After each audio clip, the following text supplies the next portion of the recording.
evening and welcome to LACLJ's Celebrating Survivors pre-show. I'm Amelia Ceja and I am so happy to be with you tonight. I'm an immigrant from Mexico. I come from a little village called Las Flores in the state of Jalisco, and my father Felipe Moran had been coming to the United States for years, and finally in 1967 he brought my family and me to the beautiful Napa Valley.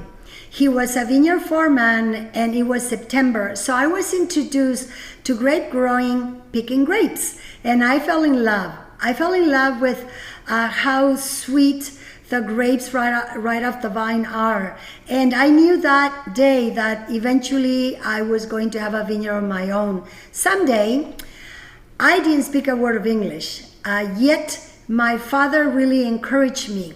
So fast forward to 1980, after marrying this young man that I had met while picking grapes in Oakville, when he had just arrived from Michoacan, and we after we got married in 1980, we began looking for land in Napa and Sonoma counties. And finally, in 1983, we found this property in Carneros, which is located in the southernmost part of Napa and Sonoma, and we placed an offer and it was accepted. So we purchased our first 15 acres of land in Carneros in 1983, and finally we were able to develop it. We planted Pinot Noir vines in 1986, and our first harvest was in 1988. And since the very beginning, we knew that eventually we would launch our own brand under our Ceja name. But it wasn't until the mid-1990s, after we had acquired a total of around 115 acres in both Napa and Sonoma counties, that we seriously started thinking about starting our brand.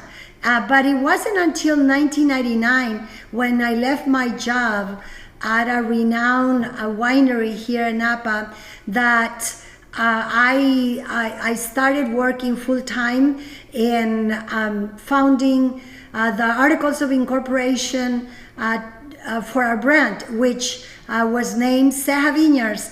And I was elected president of Ceja Vineyards in the summer of 1999. And I became the first Mexican-American woman ever elected president of a winery in the history of the wine industry, which it's quite historical because at that time there were not a lot of women in the wine industry and even less Latina women. So it opened the floodgates for so many more women to get into this industry, and I take that very seriously. And it's wonderful that now things have majorly improved, that now of women winemakers in the United States, I mean, there's still much work to be done, but there are 10%, a little bit over 10% of the winemakers in the US are women. And we hope to increase that number substantially more. And we launched our brand in 2001 with 750 cases. It was Chardonnay, Pinot Noir, and Merlot, our first offerings.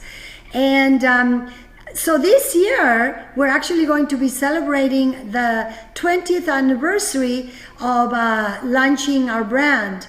And that's also quite historical.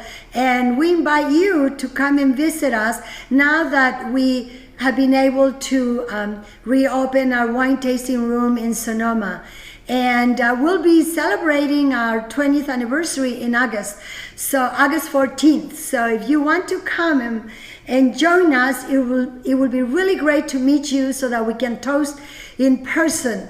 And besides the Chardonnay wine that is being featured tonight, we make a Sauvignon Blanc that is crisp and delicious. We also make a Vino de Casa white blend that varies every vintage, And in the reds, we make a legendary Pinot Noir. We make two, one from Carneros and one from Sonoma Coast, as well as a Pinot Noir blend. And we make three Bordeaux blends, one that is called Mezcla 54, which is a Cabernet Merlot blend. And we make Oxoma, which is the Aztec deity, goddess of the night. And that is also a Bordeaux blend of Cabernet and Merlot. And we make Metzli, the Aztec deity, goddess of the moon. And that is Cabernet and Syrah. Plus, we also make a single varietal Merlot, as well as a sexy and seductive Napa Valley Cabernet Sauvignon of 100% Cabernet. And we make two dessert wines, a Dulce Beso, which is a white wine. It's sort of a Sauterne style that the grapes, we allow the grapes to remain on the vine after harvesting, so that the bricks, the amount of sugar goes very high, and then we harvest it berry by berry, and we only extract about a drop of juice, which is concentrated flavors, natural residual sugar, and acids. It's fantastic, and it's called Dulce Beso. It's a late harvest wine. And we also make a port style wine that is called Dulce Amor, and it's considered a tiny port because it's over now it's going to be 20 years old. So definitely check all of these wines out. They're available on our website, and as well I invite you to come and visit us, sign up to receive our newsletter, and you can also join our wine club.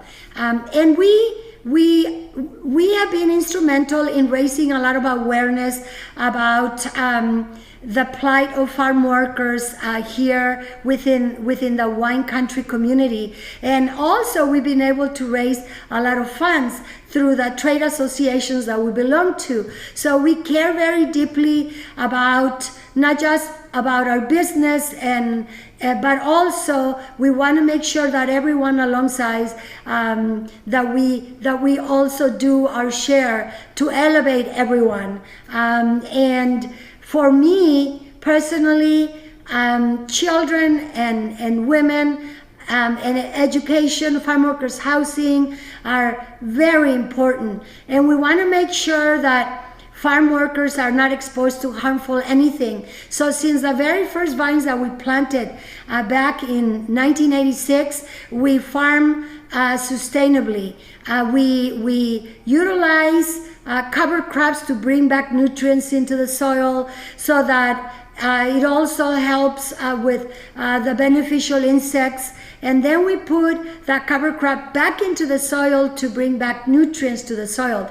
And therefore, we don't need to use any harmful pesticides, insecticides, because it's very important that we protect the workers as well as the environment.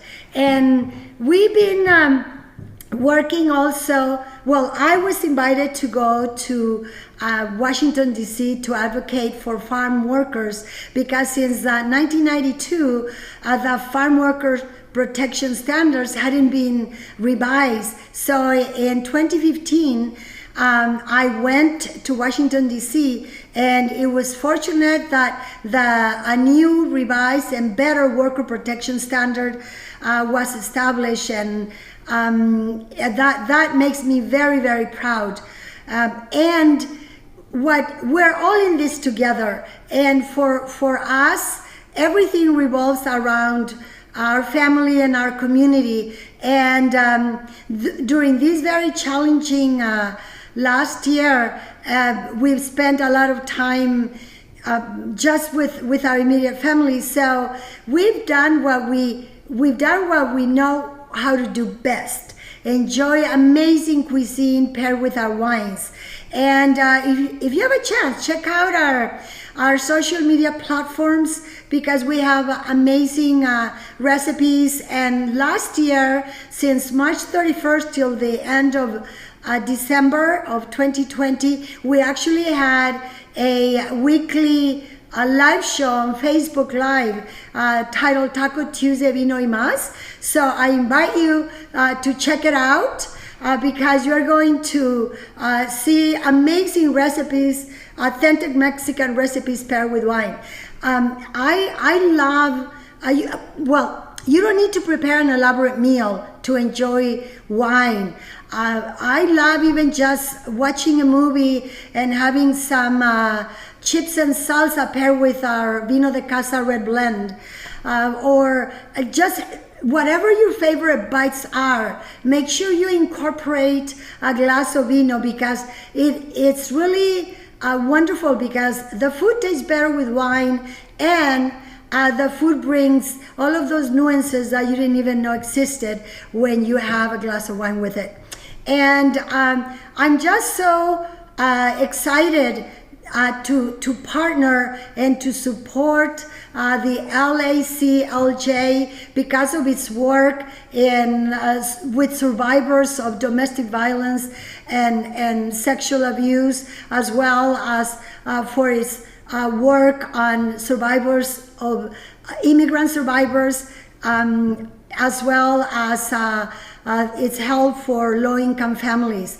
It's causes that I care very deeply about, and this is very, very important to us to be able to tell a story of our humble beginnings and now what we are doing to make sure that we also contribute to the well-being of our communities. And it's very exciting also to speak a little bit about the wine that is being featured, which is our Reserva Chardonnay from the vineyard that is surrounding me here in Carneros.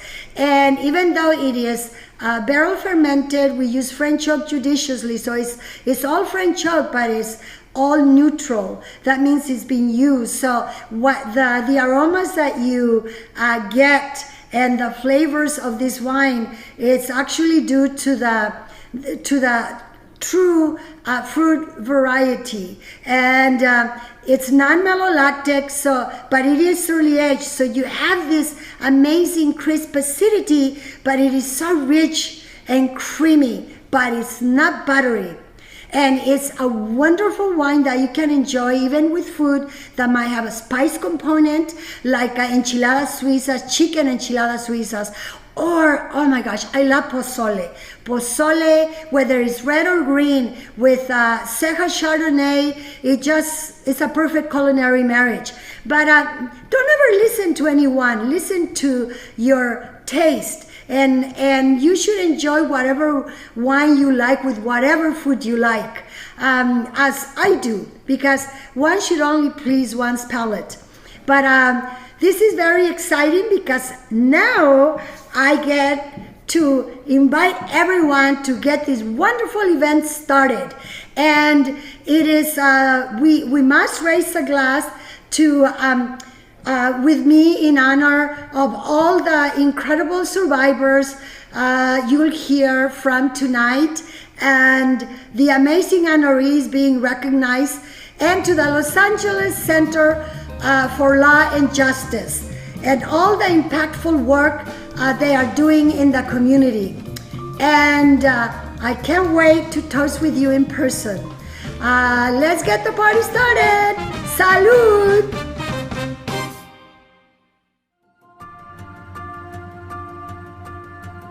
Los Angeles, a city of hopes and dreams. But for many, the reality of life brings a different kind of obstacle, where it's a struggle to survive, let alone to dream. Hello, my name is Lucia Baez. I'm 43 years old and a mother of 3. Just a few years ago, I was a victim of domestic violence and I was undocumented. I didn't know where to go until I found the Law Center. They changed my life.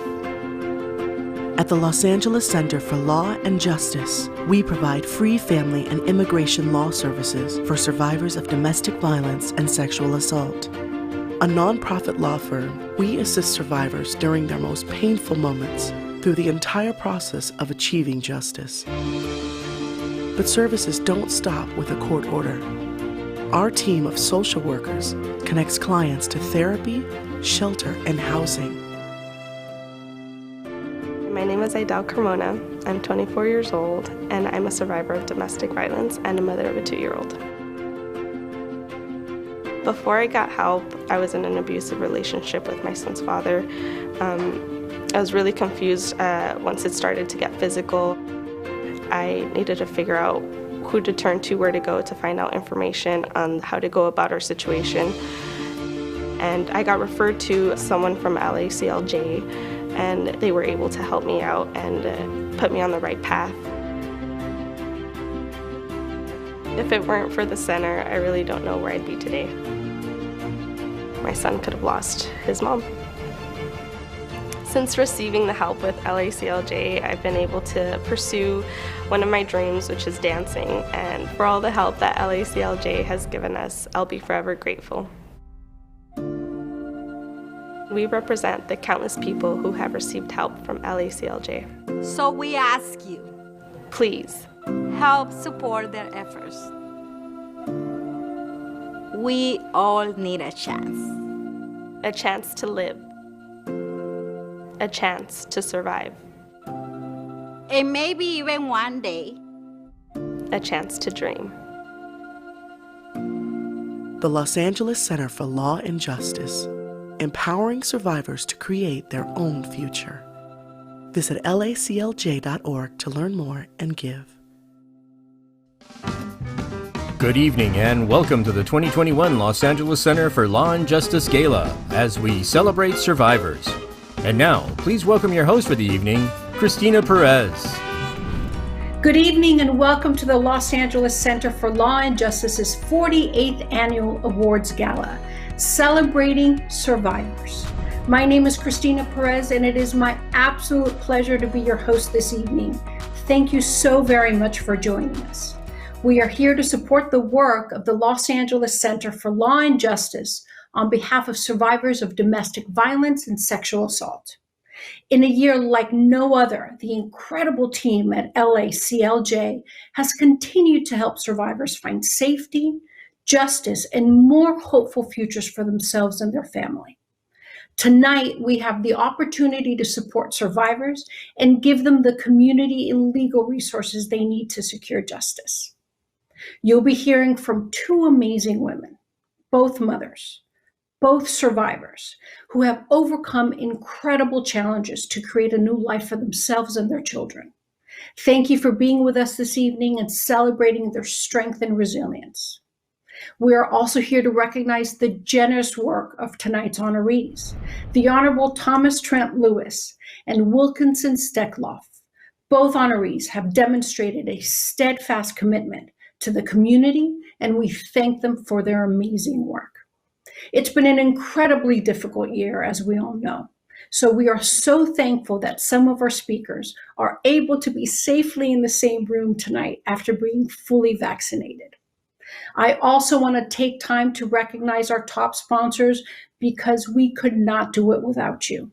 Thank you to Pacific Western Bank, Wasserman Foundation, and Munger, Tolles & Olson for their support at the Guardian of Justice level. And a very special thank you to Houston Hennigan for their generosity at the Leader of Justice level. Your support will make such a difference for the survivors in our community, and we thank you. Now, I'd love to get the celebration started and introduce you to Brenda Mahano and her incredibly inspiring story. My name is Brenda Mahano. I'm 31 years old and I'm a mother of 2 children. In 2019, I was a victim of domestic violence. My ex used to beat me. He even made me stop talking to friends and I felt completely hopeless. I was trying to go back to school to fulfill my dream of becoming a teacher, but I was really struggling since I had horrible anxiety and I didn't know what to do. Things got really bad when I separated from my ex because he didn't want to pay child support and he was threatening me to take my kids away. That's when the paternity test came back and I found out that he wasn't the father of my oldest son. I was in shock, and I felt guilt because that was the main reason why I stayed with him throughout the abuse. I felt like he was in control now and there was nothing I could do about it. That's when one of my counselors at Cerritos College connected me to the LA Center of Law and Justice. I was introduced to Amanda and Carla, who helped me get legal services, mental health support, and immigration services. Even during COVID, they helped me get the help I needed. I was connected to a therapist, and all my court needs were handled.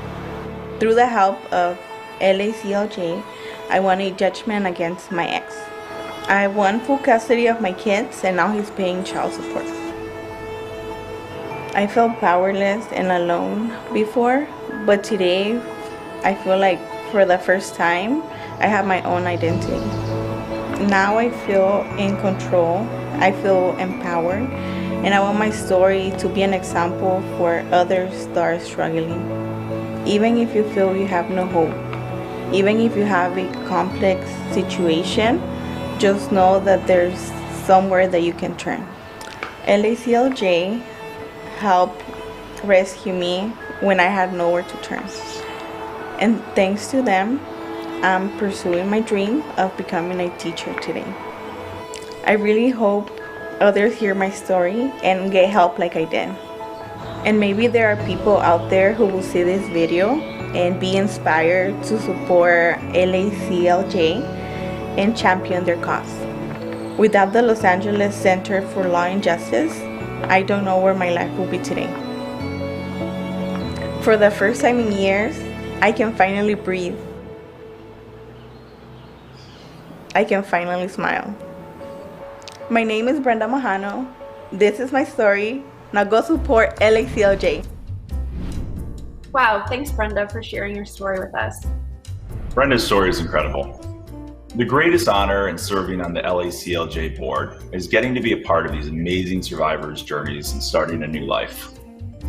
Yeah, and as Brenda said, we hope that you'll be inspired tonight to support our mission and help serve low-income survivors of domestic violence and sexual assault.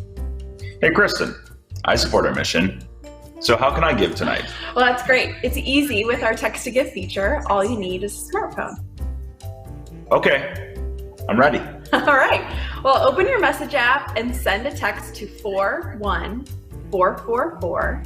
In the text, just type survivor, the amount you want to donate, your name, and a short message you want to share with everyone. Okay, so I have my phone and I'm going to text 41444 and write survivor, Matt Cave, $148, and lastly, go LACLJ. All right, you hit send? Yep. All right, very, very creative. Go LACLJ. It's that simple, and your message and donation will appear on our screen throughout the show, so choose your words carefully. Click on the link that will text you back to complete your gift, and you're done. Cool. That was really easy. Hey, want to know why I donated $148? Yeah, tell me. Does it have to do with LACLJ celebrating its 148th anniversary? Well, actually the 40th anniversary, but that would be cool if we were 148 years old. It would be. Yes, exactly. So we want everyone to donate whatever they can, whether it's 48, 148, 548, and so on and so on. Yeah, or 1,048. That'd be great. Now, everyone get to texting. We're counting on your support to be able to continue to provide legal representation for survivors and their families. All right, back to you, Christina. Thank you, Matt and Kristen. And now it's my pleasure to introduce our first honoree of the evening. LACLJ relies on our amazing volunteers to help us provide compassionate and high-quality legal representation, absolutely free for low-income survivors. Over the years, the team at Wilkinson Steckloff has not only taken on pro bono cases, but they've become a leader and a strong advocate for survivors and have changed their lives for the better. One such case was of a survivor who had a very difficult and complex situation. She was a mother of 4, and experienced domestic violence during her marriage of 10 years. Wilkinson Steckloff took on her case that included custody, child support, divorce, and sharing of a community property.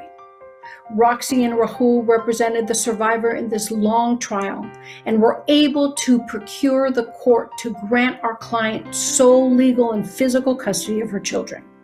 The court also recognized that the child abuse and domestic violence in the marriage and ordered that their marital home be sold and the proceeds split. Thank you to Wilkinson and Steckloff. That family can begin to start a new life, and a mother can proudly support herself and her children.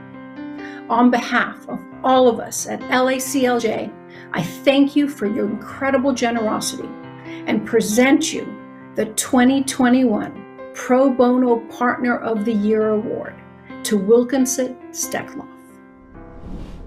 Thank you very much.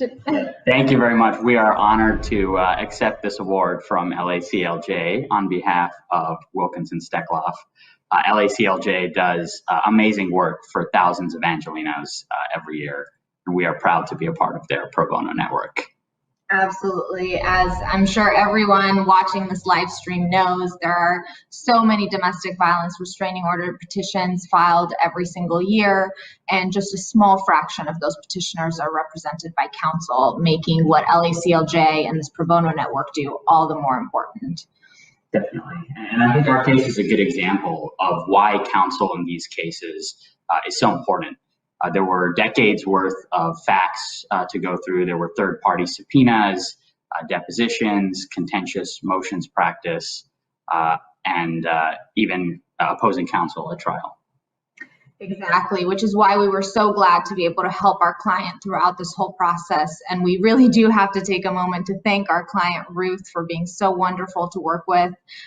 Ruth, you, your sister Vivian, and your beautiful 4 daughters were all such a pleasure to work with. And we really appreciate you trusting us throughout this whole process. Definitely. And we want to end by encouraging everyone who's listening, who's able to take one of these cases and to help keep LACLJ's pro bono network strong. So thank you again. Thank you. Good evening. I'm Beth Broderick, and I'm proud to serve on the host committee for this year's gala, celebrating survivors. Firstly, I want to thank all of you for being here. Your donation will help pair a victim of domestic abuse with an expert legal team that can help guide her and her family to safety, give them hope and a chance to thrive. Too many women and families fall through the cracks in our city. I am so grateful that the Los Angeles Center for Law and Justice is there to help. And you can help too. To donate, text SURVIVOR to 41444. Again, that's SURVIVOR to 41444. Thank you so much. Have a great evening. Hi everyone from the LA Center of Law and Justice. My name is Cindy Shea and we are Mariachi Divas! This is just for you!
Carmen, it's good to see you. It's so good to see you. It feels like a lifetime ago since we've been here in the same space together. It's really weird to be here. What do you remember about that? Kind of leading up to that, what do you remember? being completely overwhelmed and thinking, how are we going to transition an entire office of over 30 people to working remote? And how are we going to continue to access our clients who don't have technology or speak English? I was completely overwhelmed by that. There were so many things we had to quickly pivot to do. Were there anything particular that made you nervous about the change? Oh my goodness. I remember you and I specifically having a conversation that we were very committed to making sure that we kept everyone on staff. That really was wonderful. I know that so many folks were losing their jobs, and we were worried being a nonprofit, and we were having to be faced with canceling fundraising events. And it was such a great, important commitment to be able to tell our team that no one is getting laid off. Gotcha. Yes. Yes. And that I think we're both single moms, and we identify a lot with our staff and our clients that we're struggling with suddenly being at home without childcare. Not only trying to figure out how to navigate our staff, our people, but also figuring out how we were going to serve our clients. With our model being such a genuine interaction between clients and staff, now trying to figure out the remote world. It felt insurmountable initially. A lot of our clients don't have stable internet or even a phone that works all of the time. And so reaching them, a lot of times they would want to come into the office.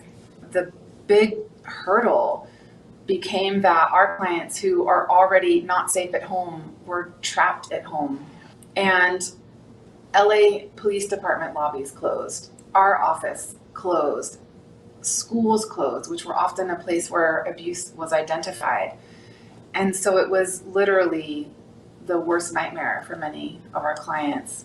On one hand, we had tried to be very, very flexible with our staff, right? We said, figure out your time. When you can log on, be available for clients, be available for meetings, but if you have to step away, step away. And then there was the other challenge of our clients want to hear someone live on the phone, right? And so how do we balance those two very, very different needs and priorities? And so we were able to bring in an answering service that could answer, I think it was over 2,000 calls we were getting at one point. It was really great. I was so excited for that out of the box thinking, because we just getting the calls forwarded to staff's cell phones, sometimes it wouldn't ring enough for them to get to the phone to answer it. And we were really worried about losing those calls. And we heard some folks think that we were closed. And so we immediately talked to everyone about this answering service. And in fact, several other nonprofits took our lead and also got answering services. And so it felt different for the nonprofit legal world. We also were hearing that because sometimes it's not safe to be on the phone at home, email or texting became another way to access our services. And so a lot of our staff downloaded Google Voice numbers to their phones so they could text while protecting their private phone numbers. That was actually one of our gaps, was technology, right? Being Yes. able to supply every staff member with a good functioning laptop. Yes. Well, a lot of the remote platform made some access easier because you could see your client by video. Like, I know I've said I'll never make a client get on a bus and multiple buses to get to our office that might take an hour and a half with children, when we could just offer a video appointment. But there are challenges that come with that. Yeah. And it's kind of changed the way we can do business now, right? We've looked at things very differently and have allowed for those kinds of accommodations to now really implement even more a trauma-informed approach, right? Absolutely. And how do we really help the client feel the best in their own space and be able to still do the same job? When our clients call us, they want to talk to a lawyer, they want to get into their court hearing, they want to apply for their immigration relief. And we now have cut through even more. Already I was proud of our model, and now even more so. Even more so, we are just going to be able to provide the service. We had many staff who were impacted themselves by COVID, and even some who lost family members to COVID.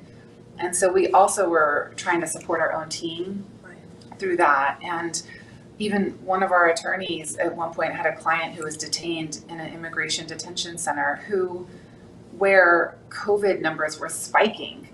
And our staff yet is so committed that they still went to the center to fight to get the client released despite the risks to themselves and their family of COVID.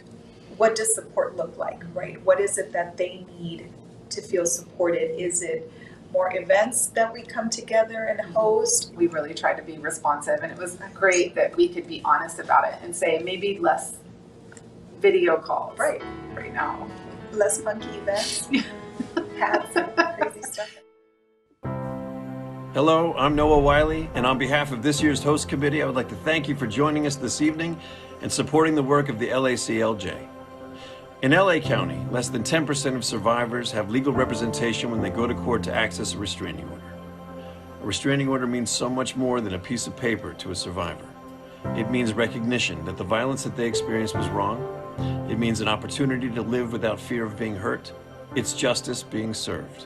And you can help ensure that every survivor, no matter their socioeconomic status, has access to legal representation and a better chance of safety. Text Survivor to 41444 and help a survivor access justice. Thank you. Hola, mi nombre es Cindy Ramos, tengo 35 años y soy madre de 4 hijos. Hace 10 años viví en Guatemala con mis 3 hijos. Tuve que viajar a Estados Unidos para darles un futuro mejor. En los Estados Unidos conocí a un hombre con el cual empecé a salir. Las cosas empezaron muy bien. Rápidamente se puso abusivo y agresivo. Un día, cuando estaba limpiando casas en mi trabajo, que no podía contestar mi teléfono, me acusó de prostituta. Me agarró por el cuello, me puchó a la pared, me dijo que si yo decía algo, que él iba a mandar a matar a mis hijos, iba a matar a mi hermano, iba a matarme a mí y luego se iba a matar él. Tenía tanto miedo, no podía decir nada por las amenazas de él y especialmente porque yo era indocumentada. Cuando estaba en el trabajo, lo único que podía hacer era llorar porque tenía mucho miedo de todas las amenazas que él hacía hacia mí. Las cosas fueron empeorando, la agresividad fue empeorando, tanto que la policía tuvo que verse involucrada.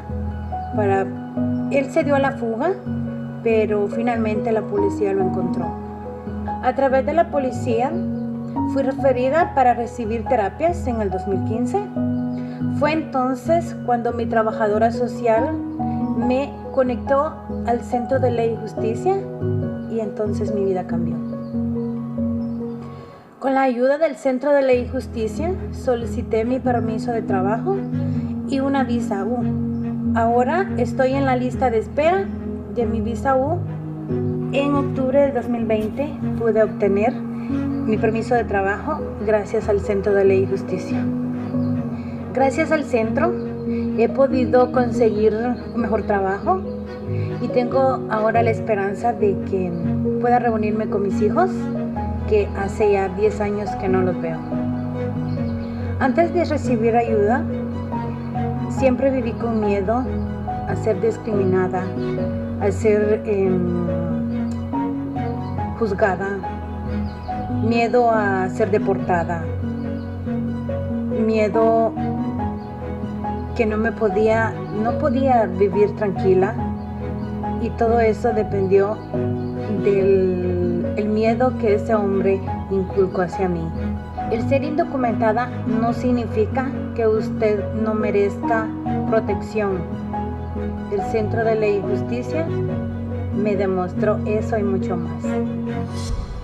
Gracias al Centro de Ley y Justicia de Los Ángeles, tengo esperanza para el futuro, esperanza para reunirme nuevamente con mis hijos y esperanza de que otras personas escuchen mi historia y puedan obtener ayuda como yo. Recuerda, no estás sola. Mi nombre es Cindy Ramos y esta es mi historia.